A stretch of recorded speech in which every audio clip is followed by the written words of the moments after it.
kraska qilishlikda, xinaga bo'yashlikda eng katta muammo mijozga mos tushirmasdan bilintirib qo'yishlik, ya'ni tabiiylik yo'qoladi.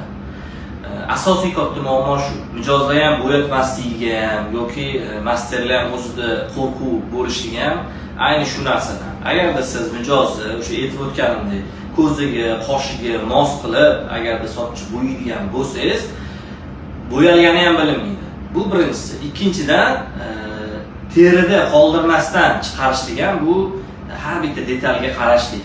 Ya'ni ko'raman, videolarda ba'zi hamkasblarimizda terida qolib ketyapti, terida qolib ketadi. Ya'ni bu narsa soch hech qachon tabiiy holatida bunaqa zich bo'lib turmaydi, bunaqa to'q bo'lib, ronkalari chiqib. Bu notabiiylik o'ziga bo'lgan ishonch, ya'ni mijozni ham o'ziga bo'lgan ishonchini, siz ya'ni master ham o'ziga bo'lgan ishonchini yo'q bo'lishiga sabab bo'ladigan